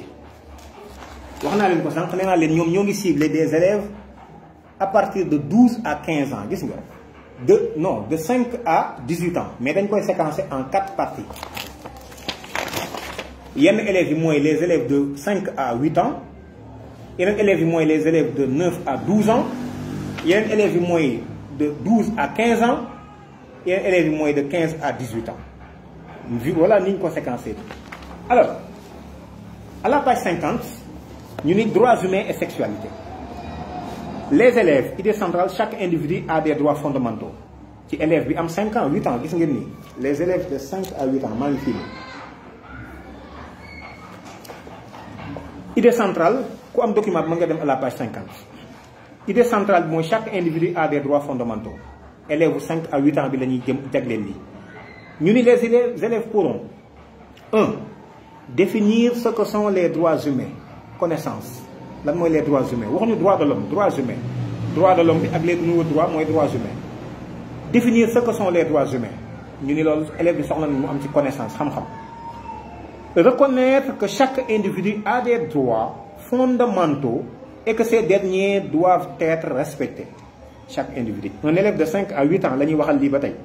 loolu ñu ni il faut ñu séentu ci lan attitude taxawaay boo xam ni nit ki dana ko comprendre ba mën cee taxaw. beneen bi soutenir les droits fondamentaux de chaque personne comme ci mën a doon chaque personne loolu compétence kon am na benn triptyque connaissance compétence attitude xam-xam compétence man-man attitude taxawaay boo xam ne moom la ñuy séntu ci xale yi ñu jëre ko ci ñoom pour ñoom ñu mën a jàllale en fait cet agenda international la. bon xam naa ni sax timis mi ngi jege nii vraiment bëggoon naa ci gën a xóot document bi su ma demee à la page 50 culture société et sexualité boo xoolee à la page 52 toujours les élèves de 12 à 15 ans ñu ni idée centrale bi mooy des facteurs sociaux culturels et religieux influent sur ce qui dans une société est considéré comme un comportement sexuel acceptable et non acceptable et ces facteurs évoluent au fil du temps kon gis nga ñoom posture bi ñu am nëbbuñu ko mënuñoo mu ñëw man changé ma ci loolu ndax gis ngeen peut-être mën na maa jaral ba ma risqué ci sama dund mais sama doom xamagul li ma xam à partir de 5 ans lañ koy attaqué maintenant fi nekk def xalaat yi ci moom pour lan am ci moom mu am connaissance yi ak ay compétences ak attitude aussi maanaam taxawaay aussi mu am ko ginnaaw bi mu ci amee xam-xam man-man mu mën cee am taxawaay. alors nga xam ni kon bu ñu noppee ci moom de 5 ans à 18 ans bu ñu paree ci moom xale bi bu doonul góor jigéen it bu doonul un travesti maanaam dana accepter en fait ce phénomène là. nga gis concept clé 3 bi mooy le genre comprendre le genre toujours ñu attaquer les élèves de 5 ans jëm 18 ans objectif bi fii les élèves de 5 à 8 ans définir les notions de genre et de sexe biologique et expliquer en quoi elles sont différentes ci fan lañu wutee ñu expliquer ko xale bi am 5 ans war na ko mën a expliquer loolu ñu ne connaissance la réfléchir sur ce qu'ils ressentent au sujet de leur sexe biologique et de leur genre ñu woo leen aussi ñu réfléchir ci ñoom ci seen awra ak seen mbindin nan lañ ci yëg waaye ci seen yëg-yëgu bopp bi tamit lan lañ ci yëg ndax yëg nañ ni ku ciy góor bëgg ngaa doon jigéen wala ku ciy jigéen bëgg ngaa doon góor wala nga def yëfi góor gis nga à partir de 5 ans ñu tàmbali la réflexion sur les élèves alors noonu lañ ko toppee ko bon vraiment xam naa ne du ma mën a terminer lépp xam naa ne xaju fi alors troisième bi 3.1 bi ñu ne construction sociale du genre et des normes de genre élèves de 12 ans yi identifier en quoi les normes de genre façonnent l'identité les désirs les pratiques et les comportements loolu connaissance nañ ko identifier ci lan la norme de genre yi mën a façonner identité nit ki ak ay bëgg-bëggam désiram ay pratique am jëfam ak ay taxawaayam comportement élève bu am 12 à 15 ans gis ngeen mi ngi nii bon donc xam naa lii lépp du ma ko mën a topp vraiment ndax su ma koy topp sax li ma waaj wax keroog rek nee na dama leen di suivre ba ci yàgg ci laa xam ne aw ma cardiaque sinon dama doon daanu rek cardiaque daal di faatu ci kii bi man mi itam quelquefois damay am problème boobu pour exprimer wu ci question bi ndax sa xol dafay jeex tàkk ci ay nit ñoo xam ne jàppewuñ la sax nawle te mandat bu ñu am nit ñi ñoo leen ko jox ba noppi ñu wëlbatiku di def ay yëfi bàyyi ma ba noppi bëgg ñoo tuur lëndëm naan ñu non ñun duñ ko def ak fii ak ñoom fi du fi nekk. alors bi liy jàllee gouvernement bu Sénégal moo liggéey document bi muy le manuel de formation des élèves sur les comportements de vie courante gis nga bàtt yi ñuy jëfandikoo les comportements de vie courante ça veut dire quoi ça comportement taxawaay ci dund gi nga xam ne si dund bis bu nekk la ñu daal di leeral document bi lan lañ ci julli. Le but de cette formation est d'aider les élèves sénégalais, à se maintenir à l'école en augmentant leurs compétences et leurs connaissances en VBGMS, en violence basée sur le genre en milieu scolaire, et sur les questions relatives à la santé de la reproduction. Gis nga mooy les objectifs d'apprentissage. lii man sosuma ci dara document laa ci di ko lire. alors boo xoolee manuel bi dafa am 16 sessions. 7e session bi mooy lan le genre 8e session bi mooy la violence liée au genre en milieu scolaire 9e bi droits et lois dañ leen di jàngal xale yi lan la ci droit international wax lan la ci loi yi wax lan la ci texte yi wax kenn terewu ko ku mu neex def ko suñ leen ko jàngalee ba noppi nag ba ñu war koo def it ñun leen lan mooy li baax lan mooy li bon qu'est-ce qui est bon qu'est-ce qui est mauvais te ki lay wax lu baax lu bon taxawul ci fi mu nekk nii du ab labbe abbe bi waxu la ko imam bi waxu la ko oustaz bi waxu la ko programme la yu ñu concocté ca Nations Unies UNESCO porté ko ñëw Sénégal defaat ko fi mu nekk nii ànd ko ak ñan gis ngeen USAID ministère de la santé bu Sénégal Intra Health ak ministère de l'éducation nationale ñu ànd ko ngir lan def xalaat yu bon yii ci élèves yu Sénégal yi te lii mënuñu koo def te président yëgu ko lii mënuñu koo def te ministère de l'éducation nationale yëgu ko lii mënuñu koo def ba noppi ñoom ñëpp ñu ignoré ko royalement ba noppi bëgg ñoo gëm loolu naan ñu en vérité kenn du ko fi daganal fii ak ñoo ngi fi loolu mooy 10e bi maanaam lan moo baax lan moo bon qu'est-ce qui est bon qu'est-ce qui est mauvais loolu la ñuy xamal suñu ndaw ñi am 5 ans jëm 18 ans te wax naa ko ki la koy wax du ab abbé du ab imam. où aller pour trouver de l'aide moi-même fan laa war a dem man xale bi bu fekkee bëgg naa ndimbal ndax am naa orientation yooyu expliqué nañ ma ni ma diine nit ñi sànke rek ñoo la waxoon loolu tiital la mais nit ki nu mu neex mën na koo séyee kon su lañu bëggee xoqatal mbaa ñu joxañ la baaraam moo xam maître bi la moo xam élève yi la fan nga war a dem moo xam ci mbedd mi la moo xam ci kuuru école bi la moo xam boo génnee ci biti la fan nga war a dem pour wuti fa wallu dañ leen koy jàngal dañ leen koy wax 12e session bi mooy que faire quant à cas d'attouchement gênant en cas d'attouchement gênant 13e bi communiquer pour me maintenir en bonne santé 14e amitié saine amitié saine mooy lan xaritoogu sell mooy lan kon ku nekk góor jigéen it ngeen mën amitié it na doon amitié yu saine yoo xam ni da nga ko respecté boppam li mu respecté à partir de 5 ans bu fekkente ni góor ak góor la jigéen ak jigéen la nangam ak nangam en tout cas lañ fi baaxoon a xam ak yu bees yi ñu indi lépp it na jaar ci kii rek lu rafet te ñu rafetal ko. Des élèves de 5 ans, le document est là et c'est le gouvernement du Sénégal qui est derrière. timis jot na yaakaar naa ma dolli ci mënuma cee ñàkk a dolli lii muy bi nu jaaree ci loi yi bi nu jaaree ci système éducatif bi itam mais dañoo xool ñi nga xam ne ñooy voté loi yi muy parlementaires yi lii c'est le PGA, l'avancement des droits de l'homme et l'inclusion des personnes LGBTI, un manuel pour les parlementaires. xam ngeen yëkkati naa léegi manuel pour les élèves manuel bi pour suñu député yi la. Il y a 143 pays dans le monde yu bokk ci PGA bi 143 pays. Il y a beaucoup de députés sénégalais yoo xam ne si bokk nañ ci aussi. ci ngeen di comprendre li waral nit ñi am ñu bari ñoo xam ne dañoo mel ni dañoo jëfu actuellement. mais ci PGA bi les Nations Unies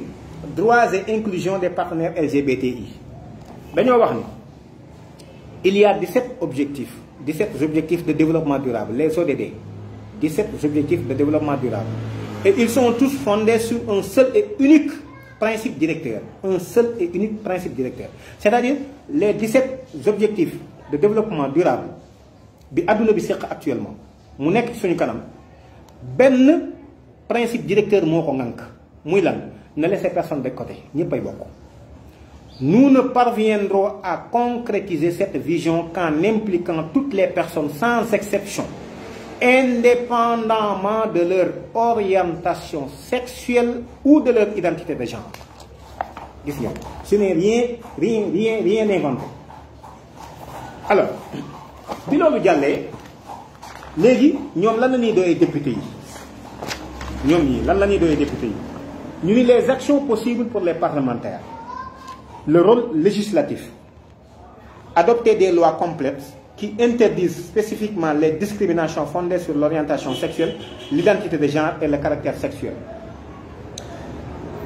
Abroger les lois qui criminalisent les activités sexuelles entre adultes consentants du même sexe et celles qui condamnent les personnes transgenres à cause de leur identité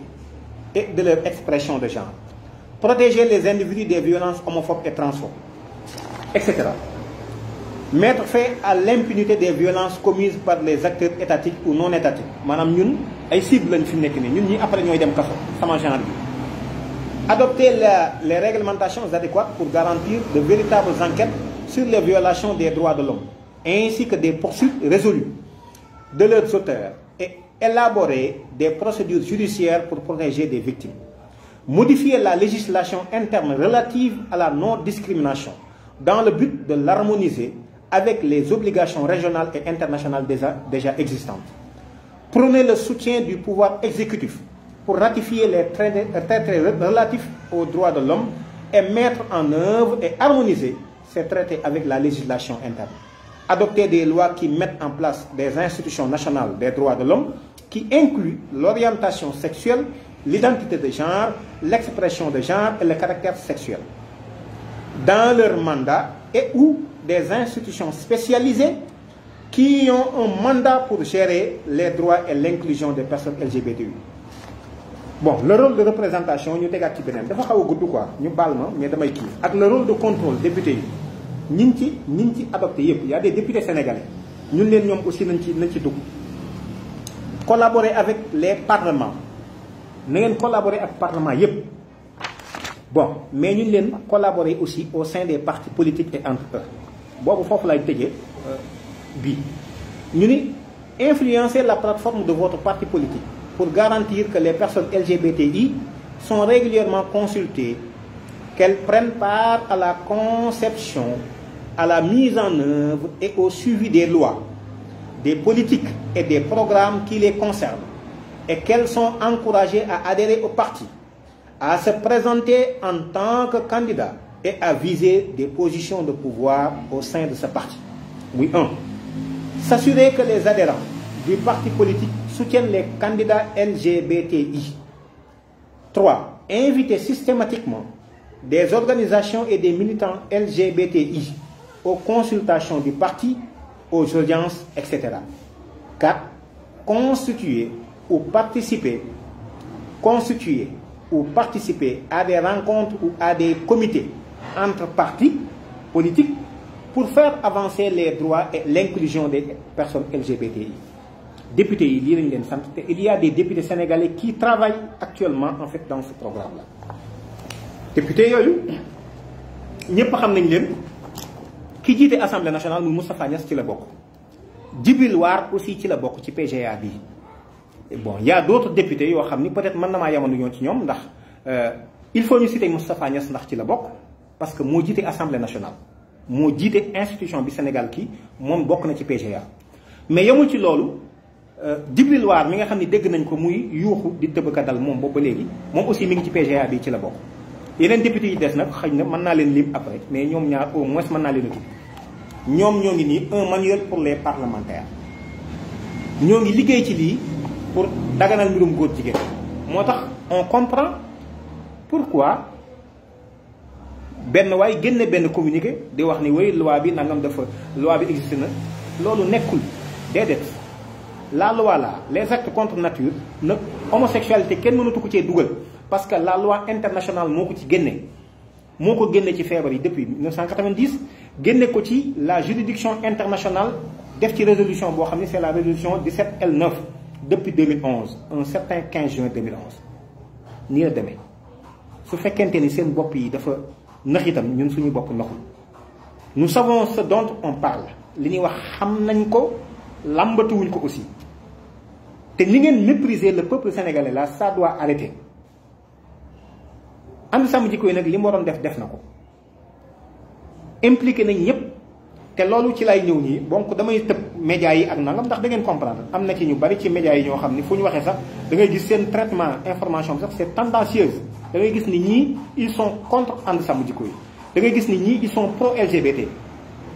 maanaam da nga koy gis ci ñu baree bari bu ñu tiitree rek wala ñu bind nga xam ko bref mais ñooñu moom taxuñu maa jóg tey jii nit ñëpp ñoo ko gisandoo te sëñ Saliou dafa daan wax koo xam ne da ngay wax lu ñëpp xam loo ca wax mu doy nit ñëpp gisandoo nañ ko. alors leneen li ci des mooy combat bi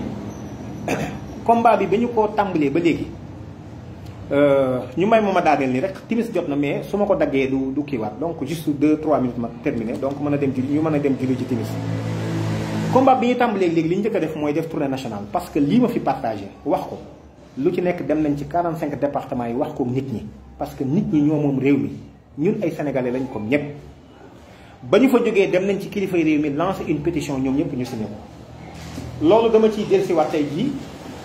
wane naa ko keroog ci Walfadjri dama koy wanewaat nii gis ngeen pétition bii ñu baal ma damay nëbbaale tuuti numéro bi parce que numéro bi lii sëñ Mountakha signé daf ci def numéro téléphone moo signé fii ci suuf signature am ak cachet mi ngi nii Cheikh Mouhamadou Mountakha Mbacké mi ngi nii noonu la ko sëñ Babacar Sy Mansour signé mi ngi nii xalifa Tiwaawan noonu la ko gis nga yeneen xalifa yii yëpp ay signature xalifa la waxtu daf maa dab moo tax xëñ na du ma mën a ñëw ci signature yëpp waaye xalif généraux yi nekk Sénégal ñoom ñëpp a signé pétition bi yamul ci loolu bi ñuy def jotaay bii di seeti kilifa yi bàyyiwuñu kenn gis ngeen ni groupe Benno Bokk Yaakaar ñoom ñoo ñu émarger lii le groupe Benno Bokk Yaakaar laa wax impliqué nañ leen ku mu neex nga xoolal sa bopp su ma noppee danaa ko photo def ko sama page Facebook ñoom ñoo ko déchargé depuis le 20 mai avant ñuy dem ci journée bi sax yóbbul nañ leen ko pour ni ñu invité ñëpp ñu invité leen lii décharge bii Mayel Thiam moo ñu ko defal muy administrateur bu APR je souligne monsieur Mayel Thiam avoir reçu le courrier de And Samm Jikko Yi ce jour 20 mai 2021 à 11h53 minutes en foi de quoi je lui délivre la présente pour servir et valoir ce que de droit bii liberté démocratie et liberté groupe parlementaire ñooñu ko déchargé ñoom tamit toujours ce même 20 mai bi le parti socialiste ñoo ñu ko déchargé gis ngeen le parti socialiste ñoo ñu ko déchargé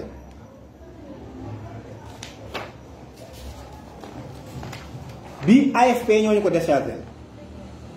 muy parti bu Moustapha Niasse moo ñu ko déchargé parce que yamuñu ci seen groupe yooyu yëpp dañoo dem ci seen parti politique yi aussi ñoom ñëpp ñu waxtaan ca ñoom bii bokk gis-gis moo ñu ko déchargé gis ngeen bokk gis-gis bii grand parti bu Malick Gakou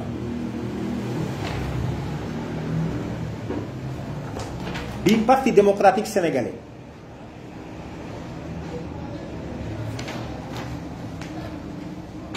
bii Pastef les patriotes ñoo ñu ko déchargé alors kon mboolem parti yi tamit dama ko jël nii rek waaye ñi ci mën a dem ñëpp dem nañ ci ñoom kon gis ngeen ni ñun génnewuñu kenn bàyyiwuñu kenn kon ñun kenn mënuñoo reprocher ñu ñun dañuy politique ku ñu bëgg a jiiñ aussi ay terroristes en réalité c'est peine perdue Ababacar Mboup kenn du ko gis naan ko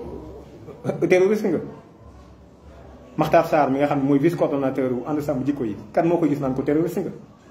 nous ne sommes pas des terroristes ñu beneen bi ci des bi ñu bëgg a jël ni non ay politiciens lañu wala en fait ay parti opposition bi ñoo bëgg a indi loi bi non loi bi ma ni ci tàmbali gi ba ci njalbeen gi ñun ñoo ko coordonné ba mu mat ñu waxtaan ceeg député yi ñu jox seen xalaat échangeante ba d'accord ci dara soog koo yóbbu te biñ ko yóbbu Abdoulaye Wilane bu parti socialiste bokk na ci ñu porté loi bi Serigne Mansour Sy Djamil di bokk ci groupe parlementaire Benno Bokk Yaakaar bokk na ci ñu porté loi bi Aliou Souaré di un député apparenté bu Benno Bokk Yaakaar bokk na ci ñu porté loi bi kon kan moo ñu war na wax ni ñun politique moo tax du tout te yaakaar naa eu égard ci lii ma expliqué fii vraiment débat boobu moom c'est clos te dégg ngeen bërki démb ci débat bi ñu doon def Walfadjri di leen remercier vraiment ci seen taxawaay ci nit ñu soutenir et jàppale ñu di def mention spéciale ci Xalaat TV aussi ak mboolem presse bi nga xam ne yëpp ñoo ngi jàppale askan wi te di ñu jàppale ci liggéey bi en réalité Abdoulaye Wilane intervenir na wane ni moom engagé wu na te mi ngi bokk ci ñi porté loi bi kon kan moo ñu mën a wax ni ñun ay parti pris lañu wala ci opposition la non du tout y a eu des députés non inscrits y a eu des députés de l'opposition y a eu des députés de la majorité ñoom ñëpp ñoo àndandoo porté loi bi kon mbokk yi waxtaan wi xaw na gudd waaye lii la su ko defee nag ñun li ñu waroon def nañ ko ànd sàmm jikko yi li mu waroon def na ko askanu Sénégal li ñu waroon def nañ ko ñi ci des nag la balle se trouve dans leur camp benn bi enjeu yii képp koo xam ne si xamoo ko mën nga cee gàttañ waaye gis nga lii sànni tàccu la ñoom xam nañ ni mortal combat la ñoom xam nañ ko ci boppam ndax xam nañ ni askan wi yeewu na te day jël boppam en charge moo tax ñu bëgg gën leen not di indi ay faux débat di def dilatoire waaye suñu comprendre ni loi bi bu ñu seetaanee ñu nasaxal ko jàllaluñ ko mooy kon signature sëñ Mountakha sëñ Babacar Sy Mansour signature xalifa yi amul benn solo et pourtant Macky Sall le président de la République monsieur Macky Sall 2 millions de personnes joxuñu ko fi mu nekk ñi doole li ko waral ñëpp motuñu 2 millions de personnes te sëñ Babacar Sy Mansour lu ëpp 2 millions de personnes ñoo ngi ci ginnaaw sëñ Mountakha Bachir lu ëpp 2 millions de personnes ñu ngi ci ginnaaw moom mu mën a am sañ-sañ boo xam ne ñoom ñaar dëppoo nañ ci dara ba noppi ñoom ñu gàntal ko loolu kon ce sera un précédent dangereux xaw ma ndax kilifa diine yi aussi loolu jot leen nañ leen ko loolu bañ déggee ko noonu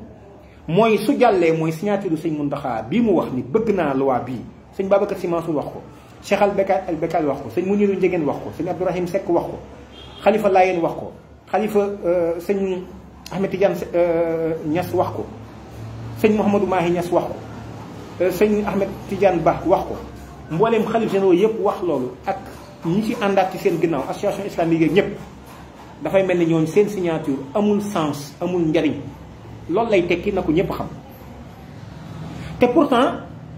association jigéen yi te ma mën ci lim AJS jóg nañ fi bëgg loi buy criminaliser ngóor viol pourtant am nañ ko kon dafa mel ni AJS ñoo ëpp lu ñuy tekki xalif généraux yi ci biir réew mi dafa mel ni kon lobby yi nekk ci seen ginnaaw ñoo ëpp doole xalif généraux yi seen kaddu ci réew mi loolu aussi nañ ko comprendre te ñëpp dégg ko noonu. man bañuma ko bañ ni loi bi du fi jàll bañuma loolu kenn ku ci nekk libre nga mais na nga assumer képp kuy assumer ni man ànduma ak askan wi ànduma ak xalif généraux yi damaa contre sëñ Mountakha contre sëñ Babacar Sy Mansour contre mboolem yeneen xalif généraux yi député bu ci ko ci def tamit na nga ko assumer lii rek la il faudrait que mu leer daal wax ci leer ànduma ak askanu Sénégal ndax yilifu leen ma ànduma ak xalif généraux yi ndax yilifu leen ma kon du ma voté loi bi ku ko ciy wax na nga ko wax sa position mooy lii waaye ñun xam nañu la loi là elle est désuète il faut ñu leeral ko ba noppi jël ci ay dogal ba noppi sécuriser suñu yoon wi te ñun suñu réew mi demandé wuñu rek la loi dañuy demandé aussi ñu arrêté agenda bi parce que agenda bi suñ ko arrêté wul loi bi jël ko sax amul sens ndax suñ ko jëlee d'ici 15 ans 20 ans loi bi day deñaat ndax suñ doom yi wax naa ko léegi ci système éducatif bi ak feneen danañ doon ay progrès te loolu gouvernement bi mi ngi koy doxal kon loolu na ko nit ñi comprendre léegi nag man damaa xamul yonent bi sallallahu alayhi wasallam àndoon na ak saxaaba yi daan dem ci terrain bi ba ñu gaañ ko ci xare léegi ñun nan la ñuy def ndax dañuy toog seetaan nii rek ndax gis ngeen ko ñoom ci seen i wax nañ ni surtout ñin gën a ragal ci question bi mooy la communauté musulmane. alors ñun nan la ñuy def ndax dañuy toog seetaan leen ñu def lu leen neex bu ñu waxee ñu naan yàlla leen jox nguur mais kon yoon ci yàlla Moussa dafa juumoon lan moo tax mu xeex Firawna yàlla ku yor nguur moo la ko jox mais principe yi ñu war a wax te ma fàttali woon ko ci tàmbali waxtaan wi principe yooyu lañ war a évoquer ñun ñëpp ñu taxaw ci. kon député yi assumer leen seen responsabilité ci kanamu askan wi ci kanamu histoire waaye ci kanamu yàlla ëllëg ni ko Alaaji Abdou waxee woon gis ngeen loi bi ku mu neex woteel ku mu naqari bañ ko wote waaye plus jamais la woon démb wan ni na dootul doona ci dootul nekkati askan wi dana taxaw lii cëram dana ko jël ñun kenn moomuñu kenn duñu not te loolu nag au prix de nos vies bëgg naa mu leer au prix de nos vies en tout cas man sama bakkan laa mën a wax te xam naa ni am na ñu ma ci raw téeméeri junni yoon ñun nous sommes des légalistes ñun mënoon nañoo jug contester parce que xam na ni ci ay njublang dong lañ ci nekk waaye dañ ni nañ seet yoon nañ waxtaan ak askan ndax ñoo moom réew mi buñ ci àndee ñun baax na buñ ci àndul ñu nit ñu xam ne kon fii la réew mi toll fas nit ñi ànd ceeg ñun ñu ne kon nañ bind loi bi déposé ko ak ngeen bëgg a taxaw naan da ngeen ñu diaboliser mais yéen tey ngeen am problème bu fekkente ni PGA bi moo leen dugal ba yéen a ngi doon liggéey di def ay ruumandaat ngir dugal réew mi ci guuta goo xam ne danaa dagg suñu digganteeg yàlla ma ne loolu du fi amee tey du fi amee ëllëg te dañu xam ba xam yéen a fal seen bopp wala askan wi ñoo leen fal bu boobaa nag bu yëf yi demee à terme bu boobaa askan wi dana apprécier danañ xool tey jii ndax askan wi aussi ndax maturité bi mu war a am na ko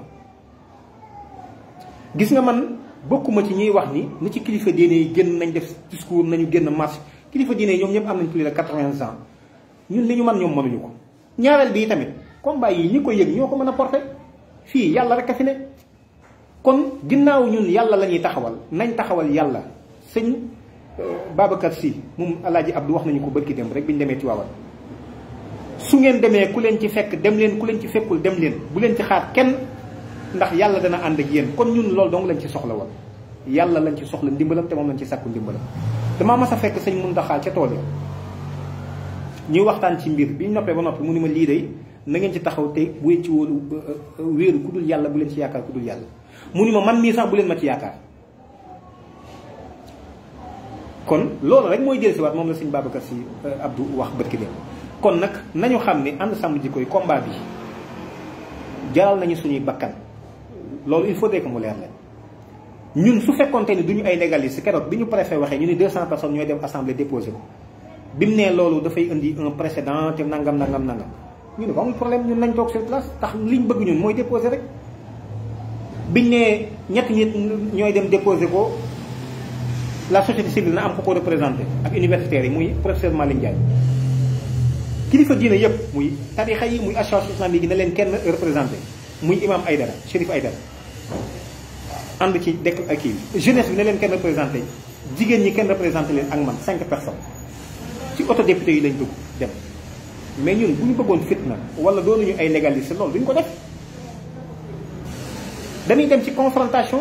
donte dañ ciy bàyyi suñu bakkan dañ ci dem parce que xam na ni lii jihaad ju rëy la kenn gën defu fi lu gën a rëy lii mais dañ ni leen ñun ñi ñuy wax ci seen tur ak kilifa yi jàmm rek la ñuy wut ci réew mi ak dal la ñuy wut kon ñun déposé rek lañ bëgg kon ñun bu ngeen neen yu nag kenn rek ñëw sax kenn day ñëw déposé ko l'essentiel dañ ko déposé mais on vous a à l'œil te da ngeen xam ne réew mi yéen bu ngeen yaakaaree ni dafa am sant wu mu sant am ngeen problème réew mi santul Senghor santul Diouf santul Wade santul Sall réew mi askan wi ñoo ko moom